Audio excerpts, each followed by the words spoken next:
Ladies and gentlemen, I got some new exciting Diablo Immortal news for you and some new footage. This is the Realm of Damnation zone. This was given to us by the devs, and I'm lucky enough to be able to show it to you guys. But also, they gave us footage of the the dungeon that is called the Pit of Anguish. There we go, got it right that time. That is the new in-game dungeon, as well as new footage of the new raid boss, the weekly 8-man raid boss. And I have information about each one of these. So what you're currently actively watching is a demon hunter playing in the new Realm of Damnation zone. So in this zone, it is based in hell, obviously, and it is kind of the more darker atmosphere, and is the first time in Diablo Immortal that we actually go to a hell-like zone. So when they wanted to make sure they get that implemented into the game. I think it looks visually quite good, but let's give you some actual information about it. So in this realm, there is going to be multiple activities, one of which is the dungeon, which you'll see in just a moment, but more importantly, there's these gates. And what these gates will do is it's an overworld event where all the other players that are in that zone will see the gates pop up. People will rush to the gates. You'll party up in parties of 3 to run in there into an instance and basically try to close down the gate and get rewards. Now, this is the Pit of Anguish dungeon. This dungeon, I want to say, visually, the lava looks stunning. I actually posted this footage and talked about it with Chosen, actually, on my main channel. But when we did, somebody left a comment saying that they thought that the graphics looked poor. And I couldn't understand it because I watched this part and I thought the graphics looked fantastic. So I'm kind of curious if you guys think the graphics look good or bad. I think they look good, but maybe I'm wrong here. Let me know what you think about the graphics in terms of a mobile game and for the PC client. Now we're going to see the boss of the Pit of Anguish here. This boss doesn't look too difficult in terms of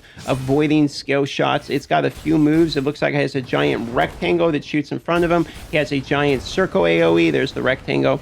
And then he also has a sword that he plants into the ground that shoots out basically like fire along lines all around it, and you just have to dodge that. All of which are fairly telegraphed and look easy enough to dodge. You can see right here, seems easy to dodge. So I don't think you're going to have problems beating this in-game dungeon boss. Now, I don't know if this is the only boss in the dungeon or if this is just a mini boss. There's sort of the sword attack I was talking earlier.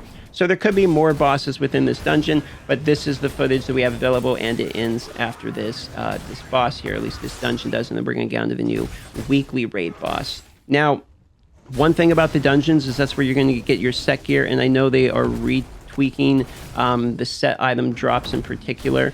So they moved it to Hell 4 to complete sets now, so it's going to be more difficult to complete the sets. So you have to be more in-game to get the 6 person bonuses.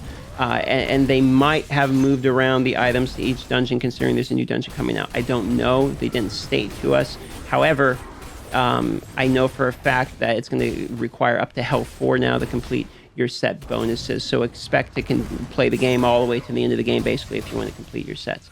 Now, there's the attack one more time. Boss is down. And just like that, that's that dungeon that we could see there. Now, moving on to what I think is probably the most interesting bit is this is your 8-man weekly boss raid, okay, the Heliquaries. So this is Lasso. It's a new boss. I don't have too much information in particular about the boss itself. What I do have is information about the weekly raids in general. There is a few things that were changed about it. Now there's a wider spread of difficulties, so instead of just like an easy, medium, hard, basically, you're going to have a wider range of difficulties to choose from. The reason for this is so that players can, one, get better rewards as you get better, instead of just going from like level 3 to level 4, or you know what I mean, where there's only like 4 different stages and you're going from the 3rd best one to like finally the best one, and there's a big stepping gap there. What they wanted to do is make it easier to slowly get better and better and better and better and better. And so because of that, they stretched out the difficulty to more levels so you can find the difficulty that's appropriate for you and your party.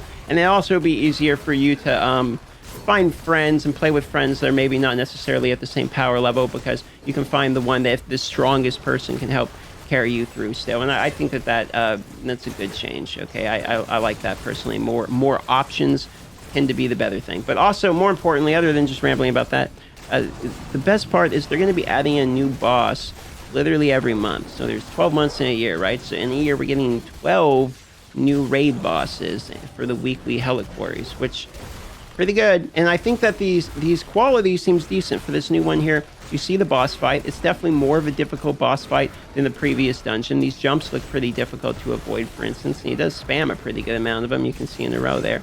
He's just kind of doing the attack over and over and over again. He has this other move where, yeah, that's the one I was about to mention, where he summons a bunch of minions in from Portos, and there seems to be like a worm theme going on. This region is owned by this guy named Skarn, but they did drop the hint that there will be a giant worm fight that they didn't want to spoil. And I don't know if that's in the pit of Anguish, and they didn't want to spoil it, so we didn't see footage of it. That's why I was thinking that previous boss was probably a mini boss, if I have to guess. All that being said, I think the footage looks awesome. Now we know what the new in-game zone, in-game boss, and the new in-game, basically, raid boss is going to look like. That's the information I have available for you for today. If you want to see the next video, consider subscribing. It will help me out more than you know. A like helps me out a pretty good deal as well. Love y'all. Thanks for watching. Can't wait to see you in Diablo more, though. And join the Discord if you want to talk to me, because I literally just sit in the voice chat and chat with people all the time.